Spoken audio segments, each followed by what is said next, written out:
Bueno, pues voy a seguir con esto,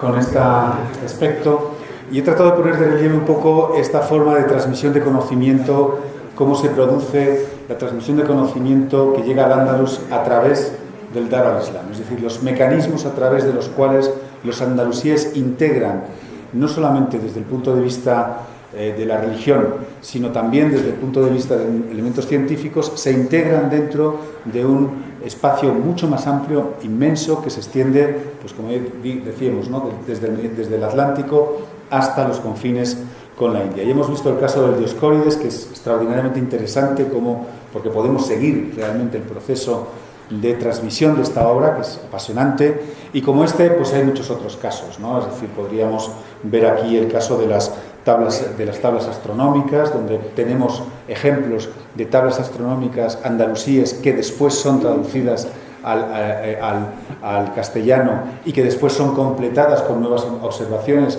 realizadas en el siglo XIII y al mismo tiempo pues la llegada de instrumentos que, por ejemplo, en el caso de los astrolabios, que sabemos que se originan, son innovaciones técnicas que aparecen en el Océano Índico y que llegan al Andalus precisamente a través de estos mismos mecanismos que hemos puesto antes de relieve.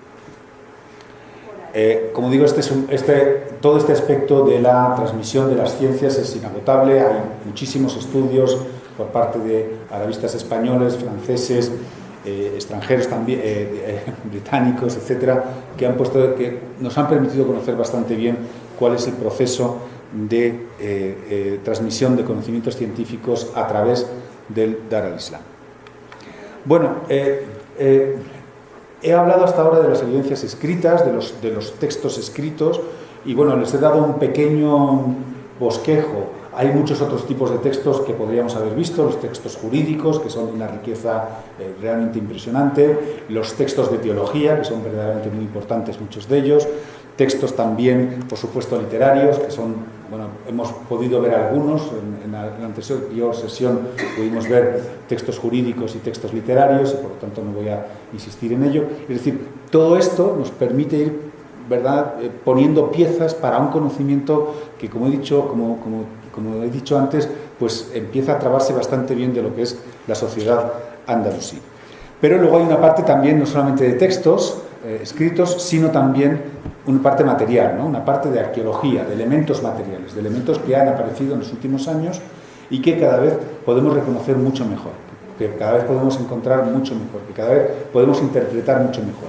Porque a partir de los años 70, sobre todo 80, en España hay mucha arqueología, se desarrolla mucha arqueología. No siempre se desarrolla esta arqueología de una forma totalmente correcta.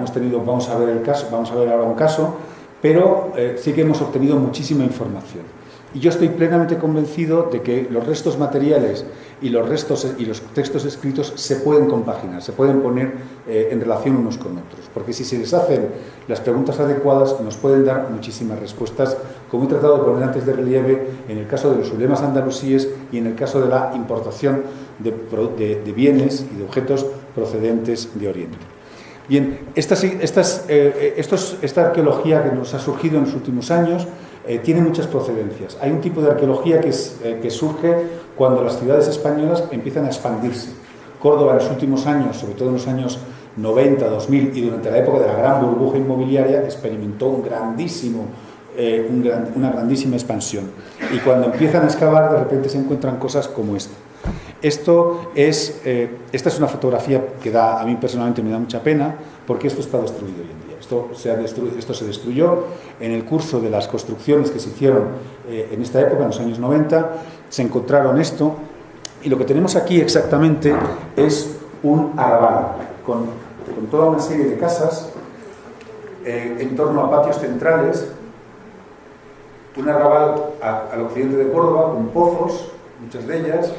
Esto fue totalmente destruido en el proceso de construcción de las casas que se iban a realizar en la ciudad. Las presiones inmobiliarias son muy fuertes y muchas veces no somos capaces de poder evitarlas. Fíjense esto, estos arrabales son inmensos. Es decir, realmente el crecimiento de la Córdoba califal en el siglo X era algo que nos decían las fuentes, pero es algo que comprobamos a través de estos pequeños fragmentos que, como digo, hoy en día están destruidos y toda la evidencia arqueológica que tenían, pues la hemos perdido ya para siempre, lo cual es una auténtica lástima, porque ha habido una gran destrucción monumental en España en los últimos años, patrimonial, no monumental, sino patrimonial en España.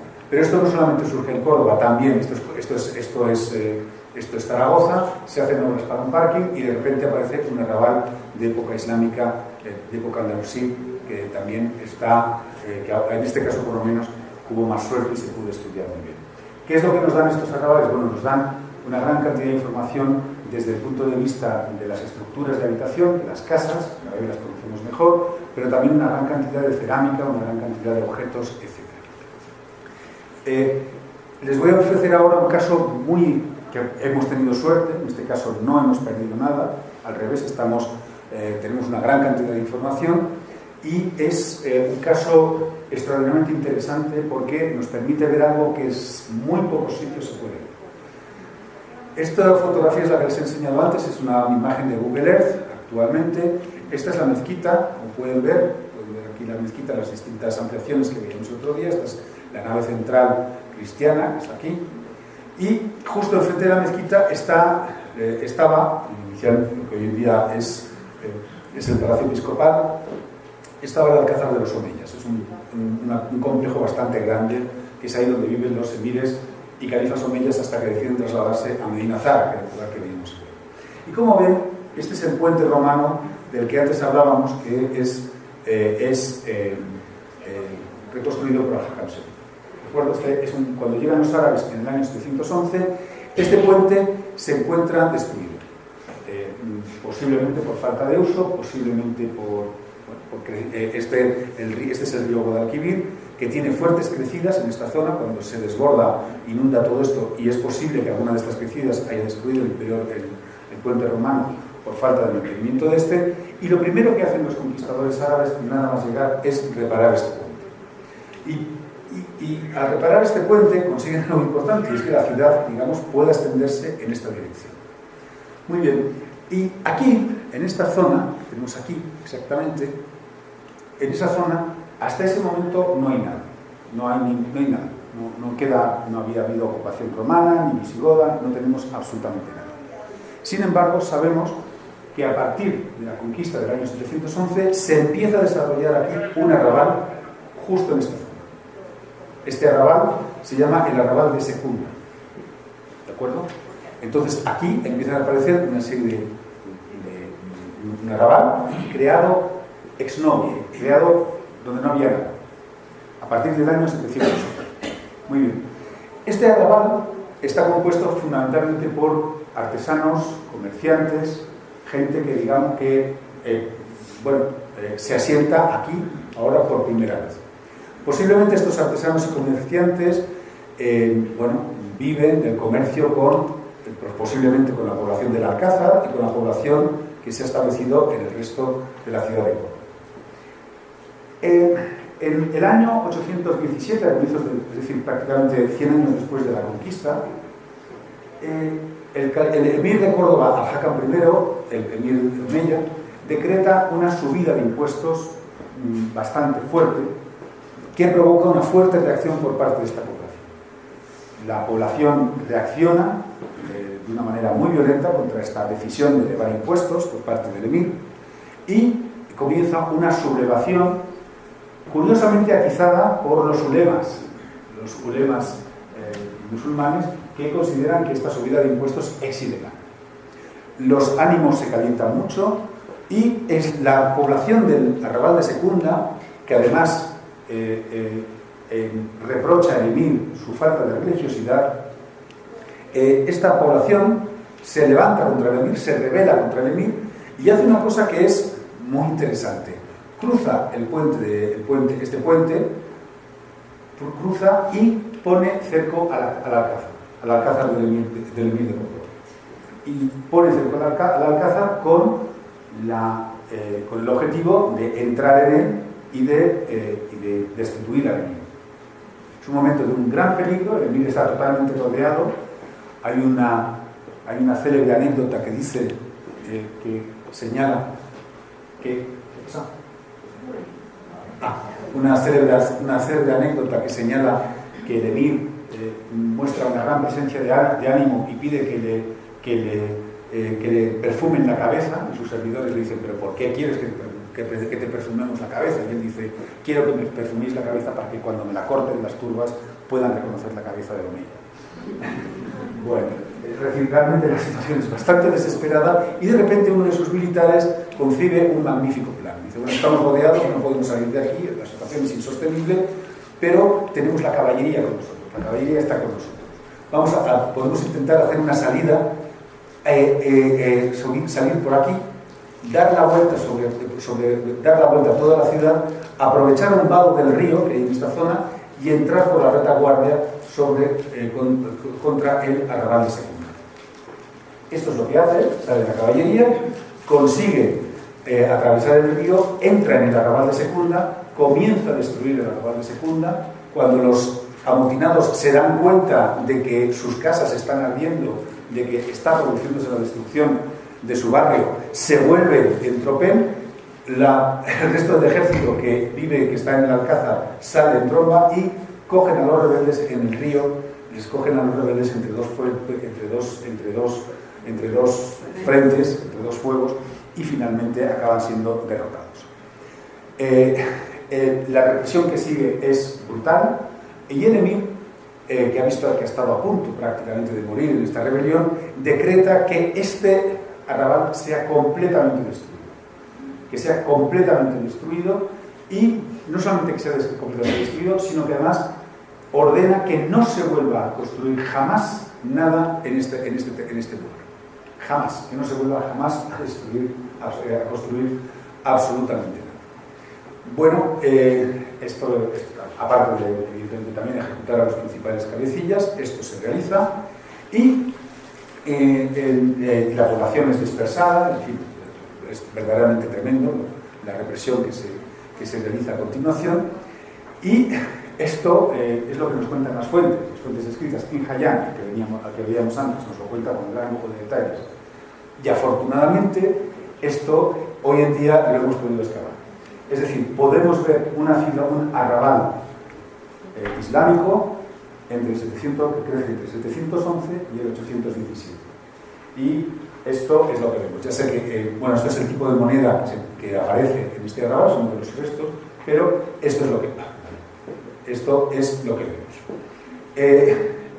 Yo sé que esto me parece muy espectacular y que alguna gente dirá, bueno, pues tampoco es para tanto. Bueno, a nosotros nos emociona mucho, no puedo asegurar, porque esto no lo vemos en muchos lugares. Esto no es posible, no se puede ver en ningún otro lugar. Un asentamiento tan temprano, tan inmediato, posterior a la conquista, no se puede ver en Bagdad, en el Cairo, en ninguna ciudad, digamos, actual. Esto lo podemos ver en Córdoba. Y podemos ver algunas cosas muy interesantes de este arrabal. Podríamos estar horas hablando de él. Pero fíjense una cosa, por ejemplo, muy interesante. Fíjense cómo el arrabal está perfectamente planificado. Muchas veces, muchos de ustedes tendrán la idea de la ciudad árabe, de la ciudad musulmana, como una cosa anárquica, caótica, con calles pequeñas, etcétera, etcétera, etcétera. Claramente esto no es así.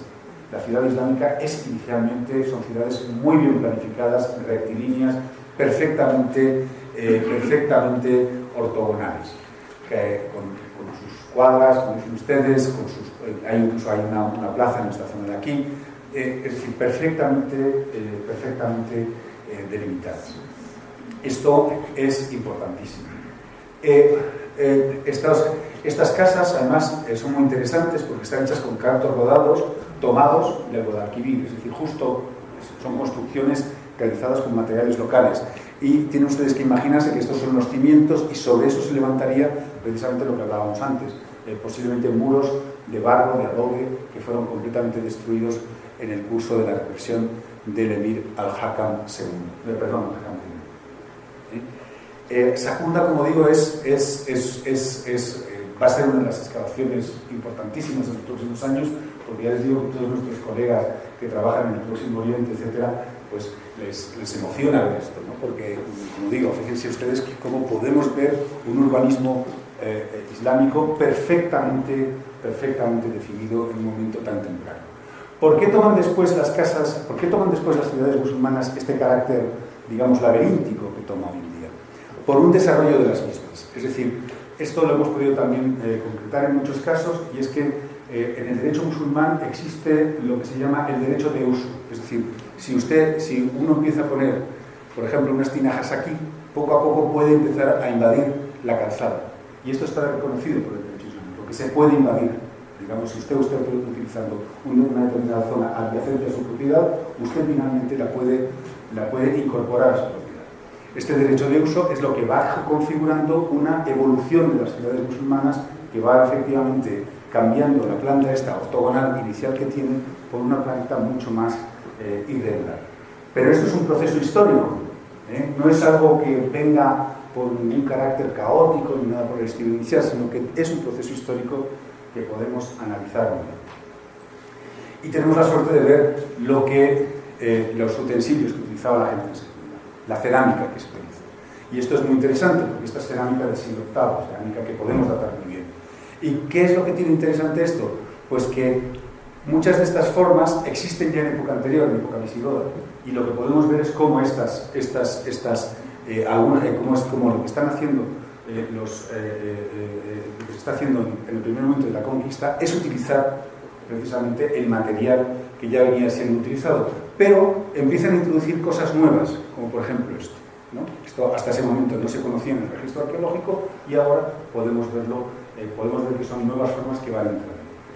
De nuevo, si recuerdan ustedes lo que hablábamos de los ulemas, etcétera, pues podemos ver este paulatino aumento de relaciones con el mundo, con el resto del Dar al-Islam, con el resto del mundo mediterráneo. Y lo que encontramos finalmente también son estos feluses, esta moneda de la que hablábamos el otro día, esta moneda de cobre extraordinariamente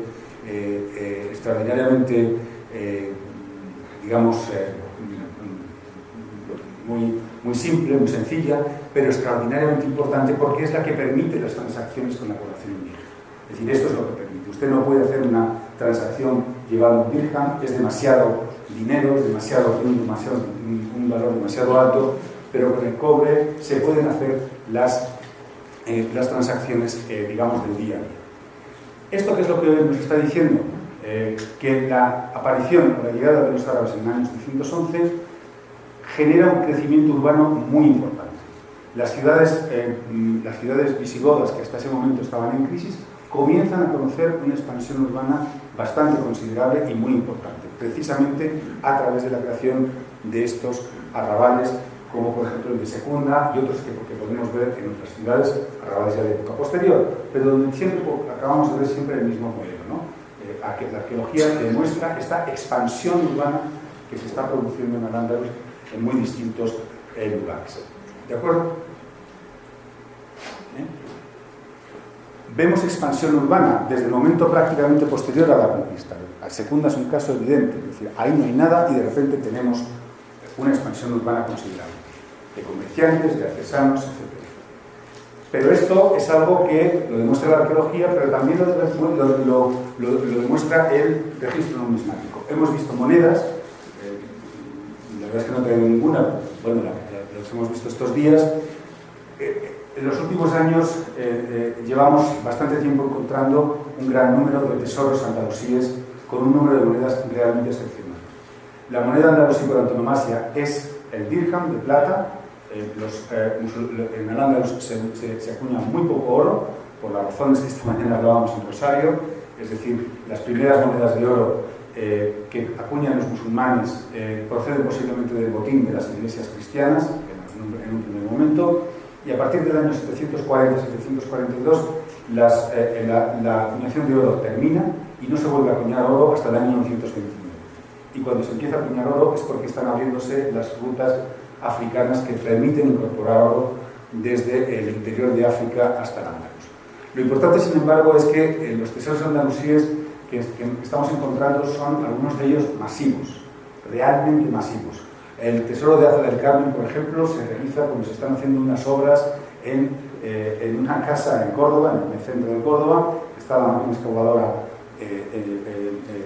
sacando tierra, y de repente saca una auténtica lluvia de plata que empieza a caer sobre los propios operarios.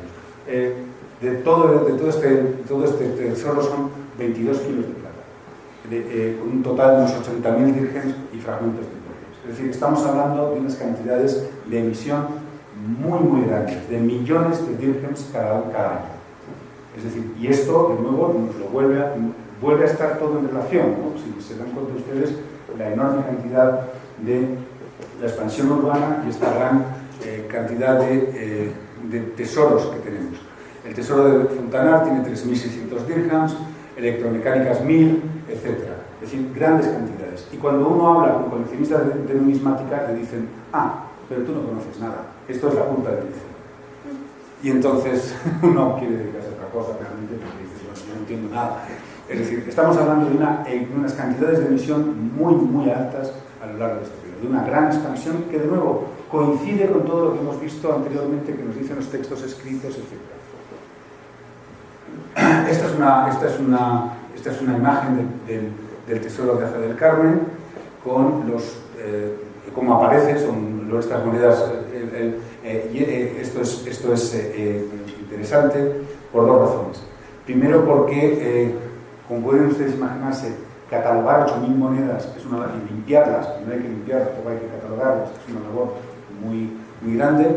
Hay que leerlas, todas y cada una de ellas, hay que saber lo que dice cada una de ellas, y luego hay que pesarlas, una por una, y hay que ver cada una de ellas lo que quiere decir, que realmente es un trabajazo, realmente el que supone esto.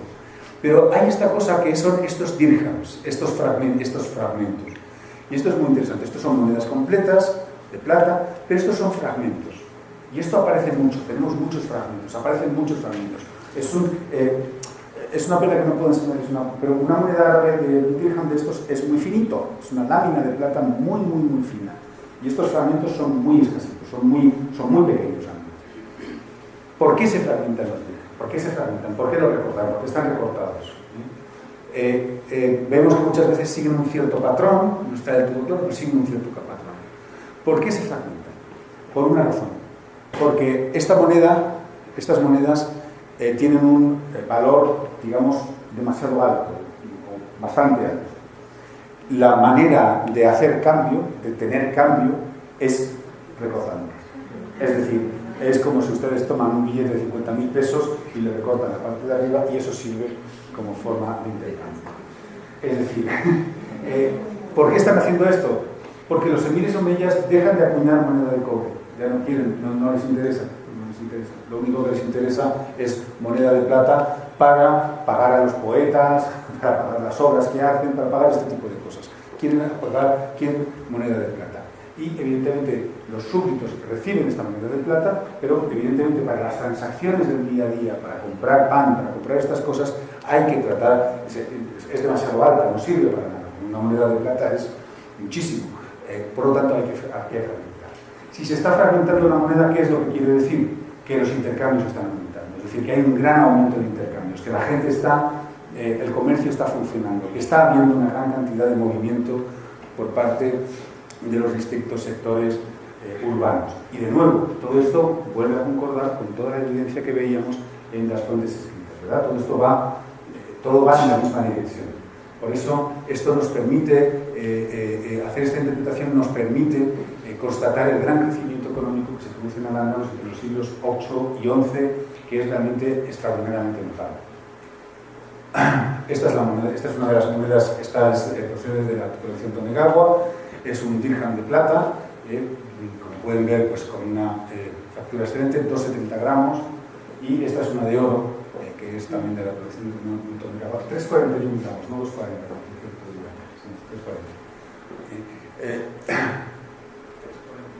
3,40 gramos, es lo que pesa esta moneda.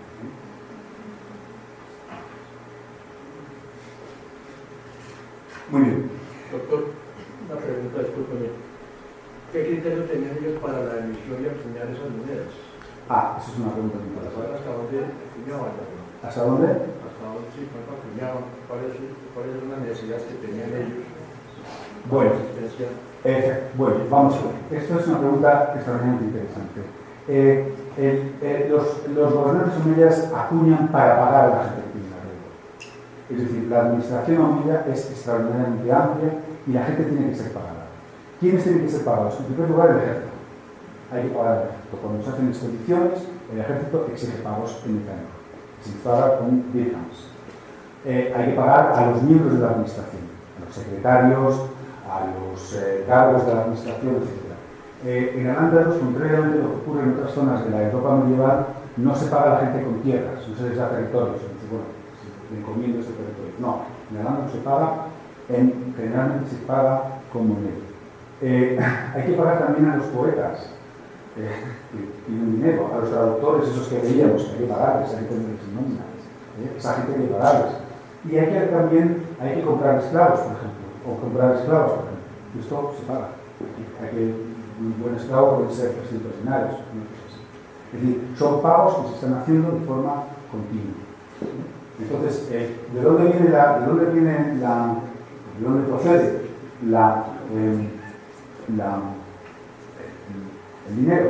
De los impuestos, de la recaudación fiscal. Todos los años se produce la recaudación fiscal aproximadamente en el mes de de junio, y esa recaudación fiscal se basa en distintos tipos de impuestos. Hay un impuesto territorial, hay unos impuestos que se recaudan sobre la exención del servicio militar, hay muchos impuestos, muchos de ellos ilegales desde el punto de vista del dogma musulmán. Y muchos de estos impuestos y la tendencia es a un aumento espectacular en la presión fiscal. Es decir, estos impuestos, como decíamos el otro día, en el siglo IX rondan el millón de dinares, en el siglo X en torno a los 5 millones de dinares anuales. Entonces, esto implica dos cosas. Primero, que los impuestos están subiendo, y segundo, que el control fiscal por parte de los emires y califas omeyas es cada vez mucho más estricto, mucho más elevado. Esta recaudación fiscal se va a mantener también en época de los taifas, y cuando llegan movimientos de reforma religiosa, como son los almorávides y los almohades, uno de los elementos de su programa va a ser siempre la bajada de impuestos. Tenemos que acabar con estos impuestos ilegales porque no son aceptables desde el punto de vista de la legalidad musulmana. Y sin embargo, tanto almorávides como almohades van a tener que finalmente imponer estos impuestos, porque si no la maquinaria administrativa no puede funcionar. Porque en última instancia también estos cadíes que veníamos antes, estos encargados de la oración, esta gente también tiene que ser pagados. Es decir, los gastos son realmente enormes, ¿no? Son realmente considerables. Y esto genera esta contradicción, ¿no? Por un lado, tenemos que pagar más, pero por otro lado, muchos de estos impuestos no siempre son locales. ¿Existían también las clases originadas por la capacidad económica? ¿Perdón? ¿Existían también divisiones por la capacidad económica? Claro, exactamente. Lo que pasa es que las clases privilegiadas, las más altas, son en principio pagan todos. Lo que pasa es que algunos consiguen exenciones, pero en principio pagan todos. Es decir, lo que sabemos es que el control fiscal es extraordinariamente estricto. ¿Cómo se consigue este control fiscal? Parece que una de las fórmulas es mediante el pago fiscal solidario por parte de las comunidades campesinas. Las comunidades campesinas responden con un monto fijo frente a los recaudadores fiscales. Es decir, un determinado pueblo, una determinada aldea, tiene que pagar X dinares al fisco. Al fisco le da lo mismo cómo se lo repartan entre ellos. Lo único que quiere es que ese número de dinares sean pagados por parte de la población de ese lugar. ¿Cómo se lo hagan entre ellos? Entonces, esto es un mecanismo de control fiscal muy efectivo, porque la propia comunidad campesina evita que haya deserciones en el seno de la comunidad. La gente, si somos 50 para pagar 400 dinares, si se nos dan 2, quiere decir que vamos a pagar más. Y por lo tanto, la propia comunidad campesina se ocupa precisamente de conseguir que ese pago fiscal solidario se realice, se pueda distribuir equitativamente. ¿El pago de las comunidades es una especie y se convierte en dinares o se les exige? Bueno, exactamente. Moneda de cuenta. Exactamente. Este pago en dinares es una moneda de cuenta y el pago se exige en las dos formas. en especie y en moneda, en metálico. Pero las comunidades campesinas siempre quieren pagar en especie. Nunca quieren pagar en metálico porque, evidentemente, en especie siempre hay mayores posibilidades de negociar, de ocultar grano, de engañar al... Pero el poder siempre prefiere ser pagado en... Lo que pasa es que parece que ahí esto ya lo conocemos también, hay algún indicio, pero es un poco difícil. También lo que hace es que el gobierno central recoge una gran cantidad de grano y después esto lo distribuye, lo vende, etcétera, etcétera. Otra de las fuentes de ingresos para el Estado es, por ejemplo, el alquiler de las tiendas en el zoco. El zoco, por ejemplo, de las ciudades, el mercado de las ciudades, suele ser propiedad del gobierno central y lo que hace es que lo alquila a los mercados. Es una de las formas también por las que obtiene una gran cantidad de recursos. ¿Hay alguna otra pregunta sobre este tema? Bueno, este tema de los impuestos me lleva, pues evidentemente, a lo que es, bueno, podríamos hablar de la Alhambra también, etcétera, pero bueno, yo he trabajado más sobre Medina Zara y es el tema sobre el que quiero un poco cerrar lo que estoy señalando. Yo he tenido la gran suerte de poder coordinar algunos proyectos de investigación sobre esta ciudad palatina, que es Medina Zara, que es una ciudad que comienza a ser construida en torno al año 940 por parte del califa Abderrahmán III. Como les decía, creo que tengo aquí una diapositiva. Esto es Córdoba. Si pueden ver ustedes aquí, este es el puente del que hablábamos, esta es Córdoba, y Medina Zara se encuentra... Medina Zara se encuentra aquí. ¿De acuerdo? Es decir, está a unos 5 kilómetros al poniente de Córdoba.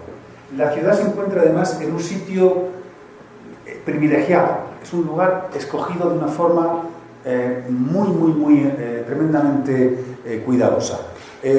No se puede ir a ningún otro lado. Aquí comienza la montaña, esto para que se hagan ustedes una idea, el río Guadalquivir corre por aquí, y estas son las estribaciones de la montaña. Es decir, no es un lugar de paso, es un lugar al que hay que ir. Otra cosa interesante que se puede apreciar en la fotografía, si ustedes se fijan bien, es que está escalonada, es decir, está aterrazada. Es decir, aquí hay varios desniveles. Hay varias partes en las cuales, digamos, en la parte superior se encuentra la que es la vivienda del califa, en esta zona de aquí, la conocemos como el Dar al-Mulk. Aquí es donde se encuentran las dependencias administrativas y, sobre todo, lo que llamamos el Gran Salón Rico, que es el salón de las recepciones, el salón del trono del califa, y estos son los jardines que rodean precisamente a esta gran área de representación. Medina Zara se construye con mucha rapidez y se construye precisamente utilizando los grandes recursos fiscales de los que tiene el califato, es decir, con los 5 millones de dinares que se están recaudando anualmente. Medina Zara tiene aquí se puede ver muy bien este carácter escalonado. Esto, digamos, según va visitando el sitio, va descendiendo, ¿verdad? Y, por ejemplo, pues hay bastante, es que, bueno, no quiero tampoco entrar en ello, pero todo esto son distintas viviendas. Esta es una vivienda porticada y tienen una forma que a mí me ha llamado un poco la atención. Es decir, siempre tienen un patio central y las distintas estancias se distribuyen alrededor. Un poco parecido a lo que tienen ustedes aquí en algunas casas tradicionales. Muy bien, esta es una vista aérea de Medina Zara. Esta es la Dar al-Mulk, la casa del la residencia del califa. Esta es la mezquita que veíamos ayer, como recordarán ustedes. Este es el jardín alto, este es el salón rico, y esta es una estancia esto es lo que llamamos la casa de los visires, en fin, una serie de dependencias que están aquí. ¿Perdón? Este es el mapa, y con este mapa lo que quiero enseñarles es una cosa. Medina Zara se comienza a excavar hace ahora unos 100 años, y todavía esta ciudad solamente conocemos esta parte. Todo esto es lo que debió ocupar la ciudad inicialmente. Y podemos ver a través de las prospecciones geofísicas que hay estructuras aquí, que hay diversos lugares que todavía están sin excavar y que esperemos que en los próximos años se puedan desarrollar. ¿Qué es lo que tiene interesante Medina Zara? Que cuando de repente Empezamos a excavar, perdón, esto es el Salón Rico, este es el lugar donde el califa celebra sus audiencias triunfales, y en la fuente que les enseñaba antes, en el Muqtabi 7 de Nihayán, tenemos una gran cantidad de descripciones de audiencias en este lugar, con lo cual, de nuevo, podemos poner en relación los datos de las fuentes escritas con el registro arqueológico, e incluso podemos hacer una representación de la gente que estaba ahí sometida en las audiencias solemnes. Estos paneles que tienen ustedes aquí, que creo que tienen una fotografía, bueno, esto es una fotografía un poco más simple, pero si sale después pues la tendremos. Estos paneles que tienen aquí son todos ellos diferentes, cada uno es distinto, no hay dos iguales. Están hechos en ataurique, que no están hechos sobre piedra, sino que están hechos sobre yeso. Este ataurique está realizado con una complejidad técnica extraordinaria, con una geometría que es extraordinaria, y no hay dos que sean iguales. Cada uno de ellos presentan formas diferentes. Toda esta decoración en las albanegas, en los despieces de las dovelas, etc., es una decoración que ajusta perfectamente en cada una de los elementos arquitectónicos, que está realizado al detalle. Y una de las cosas que podemos ver es incluso de dónde procede la piedra con la que se construye esta ciudad. Es decir, hemos podido identificar la piedra, el lugar, las canteras de las que se saca la piedra con la que se construye. Es una piedra arenisca, y si se fijan ustedes, aquí están los despieces de los sillares. Es decir, se trabaja sobre la propia cantera, sobre ella se trabaja el sillar, se lleva, se carga y se lleva y se pone en Medina Zara. Es decir, es como una especie de Lego que van haciendo el trabajo de cada una de las canteras. ¿Esto qué es lo que nos permite? Pues calcular lo que es el número de sillares que se emplean, porque estas canteras están hoy en día, se pueden visitar, nos permiten conocer la magnitud de la obra que desarrolla el califa al construir Medina Zara. ¿Este era el mismo califa de Córdoba que se mudó para acá, o era otro califato? El califa de Córdoba son unos descendientes de los califas omeyas de Damasco, que huyen de Damasco cuando se produce la revolución abbasí y llegan al Andalus en el año 750, y en el año 929 un descendiente de estos omeyas se proclama califa de Córdoba. Es decir, es descendiente de los antiguos omeyas de Damasco, de los antiguos califas omeyas de Damasco. ¿Pero esto pertenecía también al califato de Córdoba? Esto sí, claro, al califato de Córdoba, pero no al califato de Bagdad, es independiente. Es decir, lo que tenemos aquí es el califa, en este caso, es un califa omeya, es un descendiente de los omeyas de Damasco, pero que se ha establecido en Al-Ándalus y se ha autoproclamado califa en el año 1951. ¿De acuerdo? Esto es, como digo, si se fijara mucho, podrían ver aquí algunas estructuras, pero fíjense esta pequeña estructura aquí. Esa pequeña estructura ahí es una estructura. Es decir, ¿esto qué es lo que nos está diciendo? Una cosa extraordinariamente interesante, que es, tenemos la gran mezquita, que es esta mezquita que está, digamos, vinculada a las habitaciones o a las estancias oficiales del califa, y tenemos una pequeña mezquita de barrio que está situada aquí, para el resto de la población que no está en el Alcázar Córdoba.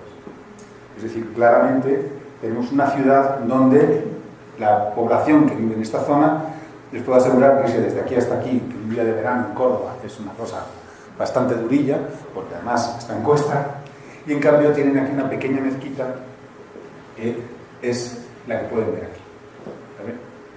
Que esto se ha excavado a través de la prospección arqueológica, es decir, se ha podido excavar. Es una pequeña mezquita con 3 naves, con un patio de erupciones, y que está justo sobre la muralla que cierra el complejo de la ciudad. Bueno, de nuevo, volvemos a ver la islamización de la sociedad andalusí, es decir, una mezquita muy pequeña, justo en este entorno y podemos ver los procesos de trabajo, en lo que es la gran magnificencia, ¿no?, del arte de los omeyas. Estos capiteles, que por cierto, hoy en día son valiosísimos. Si tienen ustedes alguno, lo venden, se puede entregar un gran incremento económico, con inscripciones todos ellos con inscripciones en árabe, o muchos de ellos por lo menos, y con un trabajo que, como les digo, cuando se aprecia de forma en detalle, se puede ver una pericia técnica realmente impresionante.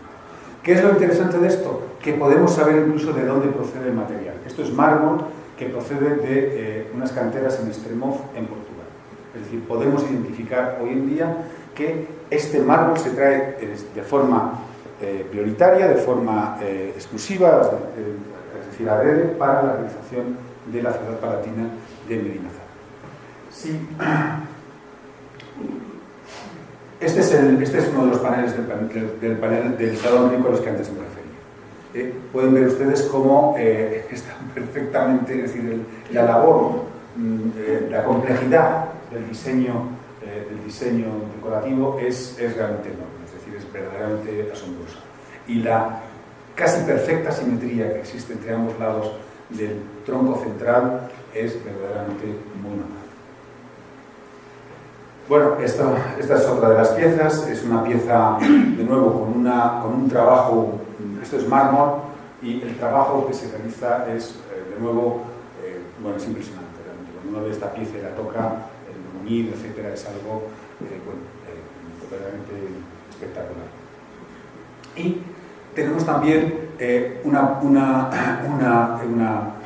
cerámica que va asociada al poder del califa. Esta es una cerámica que llamamos verdi manganeso, que tiene una inscripción alrededor. La inscripción árabe dice al-mulk, es decir, el poder, y tendemos a identificar este tipo de cerámica con la vajilla del califa, es decir, la vajilla que el califa utiliza de forma exclusiva para él y para la gente que se encuentra, digamos, en su círculo más inmediato. Alguna de esta cerámica tiene también representaciones animales, y lo interesante es que desde Córdoba esta cerámica va a ir apareciendo después por el resto de toda la Andaluz. Esta cerámica, como digo, es muy específica, esta cerámica verde y manganeso, que aparece con muchísima frecuencia en yacimientos arqueológicos. La materialidad también incluye las telas. Las telas son extraordinariamente importantes en el Califato de Córdoba. Es decir, estas son telas de seda,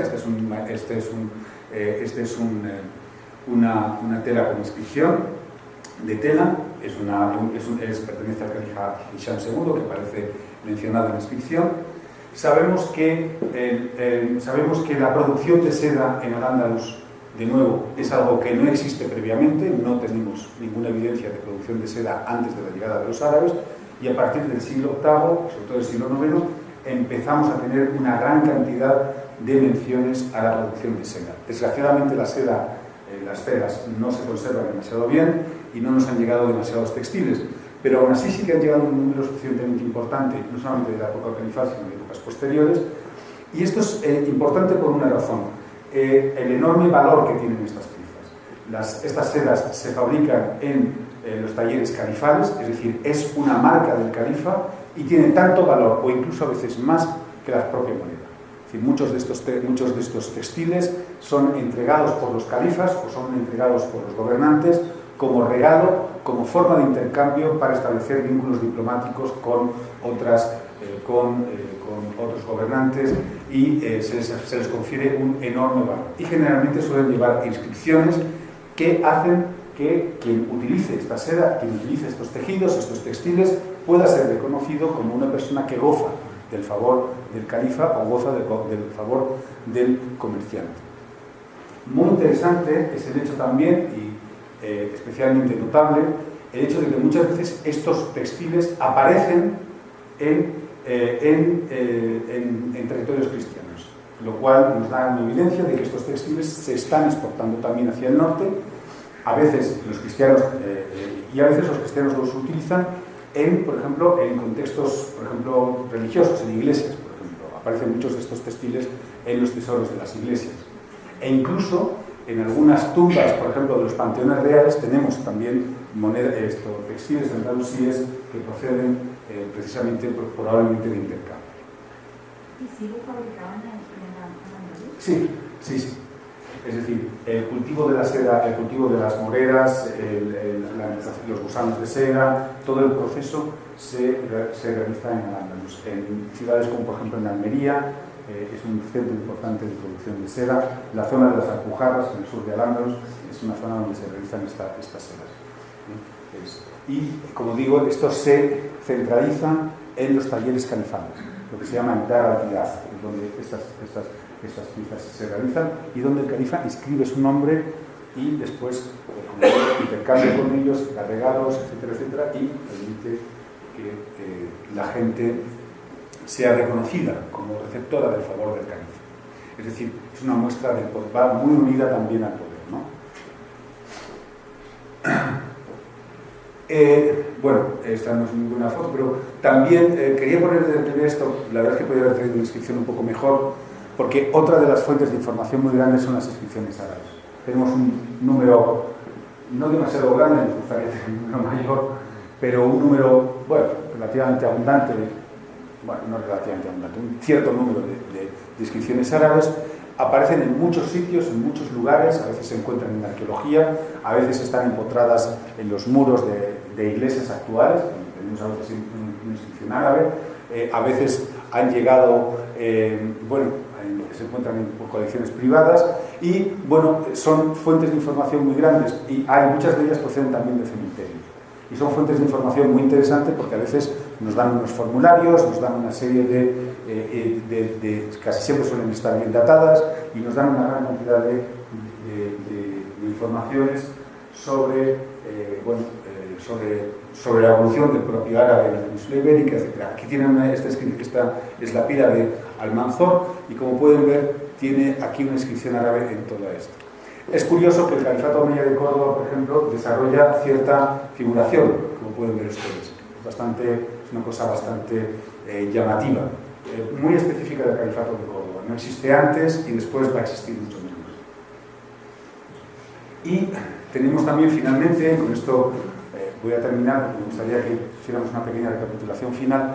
Tenemos finalmente también una cierta cantidad de piezas de marfil procedentes también de la época del Califato de Córdoba.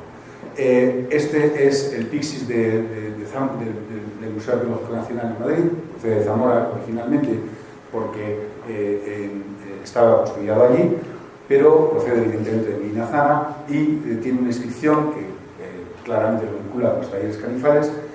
Y lo que es interesante de estos marfiles, es que proceden de colmillos de elefante. Es decir, esto es una pieza aproximadamente de este tamaño. Estos colmillos de elefante empiezan a llegar al Al-Ándalus en este momento, y si están llegando con colmillos de elefante, quiere decir que las rutas con el interior de África se han abierto en este momento. Es decir, podemos constatar de nuevo que con el oro llega también el marfil justo en este momento, a partir de mediados del siglo X en adelante. Este es una pieza bastante excepcional, se encuentra en el Louvre, y con ella quiero un poco terminar, porque para mí es una pieza interesante por la siguiente razón. Vamos a ver si se carga.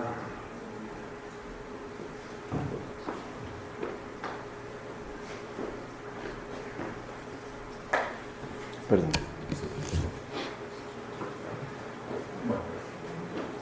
La verdad es que es fantástico esto de poder acceder a estas. Este es el bote de Almoguira y voy a terminar con él. Porque es un bote que, bueno, para mí tiene cierta cosa. Almoguira es un hijo del califa Abderrahmán III, que es el constructor de Medina Zara. Es su hijo pequeño, es el hijo menor, es un hijo por el que el califa siente un gran cariño. Y después de la muerte del califa Abderrahmán III es sucedido por su hijo Al-Hakam II, por un hermanastro de este Almoguira. Durante el califato del Al-Hakam II se realiza este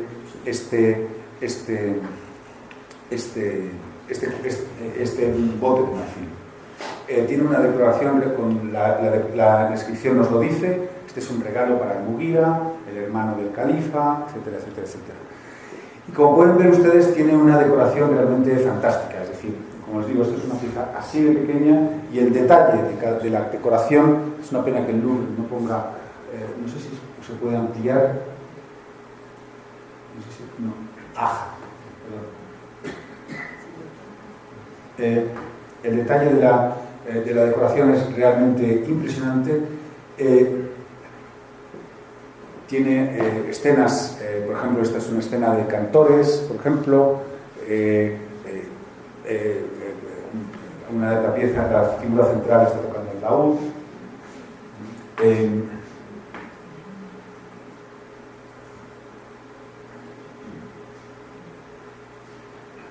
Estos son halconeros que llevan halcones. Esto parece estar describiendo escenas de la corte, de alguna forma. Y hay un par de imágenes más. Estos son los caballeros. Se le ha tratado de dar algunas explicaciones simbólicas a esta escena de los dos caballeros tomando uvas de un árbol. Esta es la parte superior, la tapa, que de nuevo también está decorada con una decoración bastante muy abigarrada. Tengan en cuenta ustedes que si se equivoca alguien con el colmillo de marfil, hay que echarlo. Es decir, ya no vale, hay que empezar otra vez. Es decir, esto les está dando a ustedes una idea de la pericia, la impresionante pericia técnica que conlleva esta pieza. Muy bien, el bote de Al-Mughira, como digo, recibe este regalo por parte del califa, posiblemente, que es quien se lo da. Al-Hakam II muere en el año 976. Y en ese momento, por una serie de razones que van a tener el caso, él solamente tiene un hijo varón. Es el año 976. Ese hijo varón, sin embargo, tiene un problema, y es que solo cuenta con 11 años en el momento en que muere su padre. La ley musulmana es muy clara cuando dice que el califa debe ser una persona adulta y en pleno uso de razón. Y por lo tanto, el hijo de Al-Hakam II, desde un punto de vista jurídico, no puede suceder a sus padres.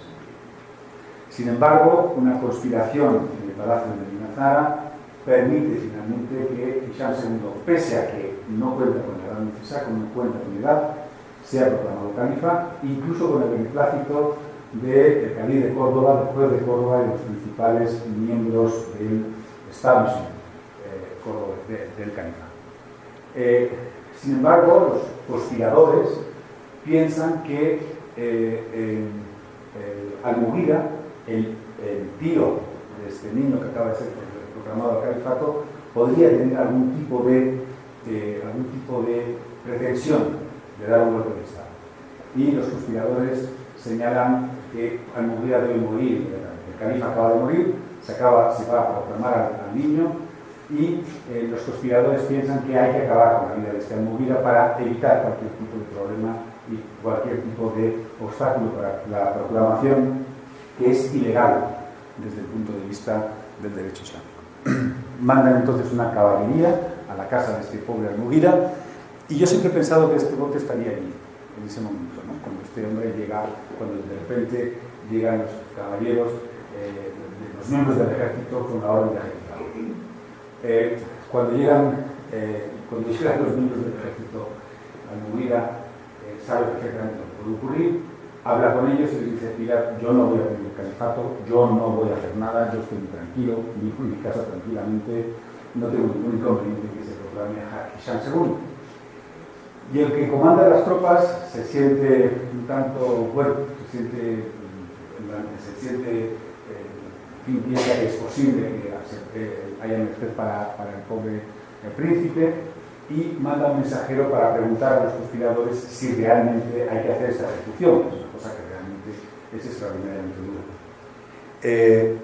Durante un rato, el ejecutor y el pobre príncipe Omeya están en esta casa, pasan un par de horas o tres, y a mí me gusta siempre pensar que este bote fue posiblemente testigo de aquella terrible escena, ¿no? De este terrible momento. Cuando regresa el mensajero, la orden es se debe ejecutar a Almugira, no puede haber contemplación con él, sino puede ser un problema para nuestros planes.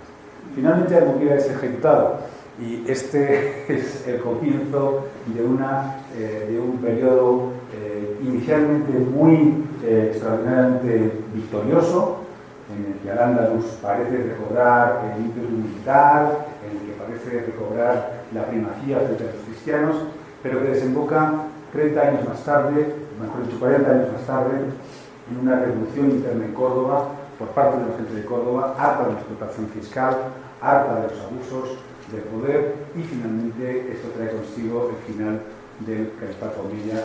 Y yo quiero pensar muchas veces que ese final del Califato Omeya, que se produce en el año que comienza a producirse en el año 2013 con el estallido de la guerra civil, tiene su origen en este momento, ¿no? en esa decisión tan terrible cuando se decide acabar con una persona aparentemente inocente y que no tenía ninguna intención de estorbar los planes. Pero bueno, esto no lo sabemos. Pero en última instancia me gustaría terminar con esta pequeña historia en este recorrido en el que hemos llegado hasta aquí y en el que, bueno, pues espero que podamos haber iluminado un poco sobre todo lo que es este fascinante periodo que hemos intentado pues, ofrecerles algunas indicaciones que puedan quizá desterrar algunas ideas preconcebidas y pueda quizá a lo mejor pues, abrir algunos nuevos horizontes. Muchísimas gracias por eso. Muchísimas gracias.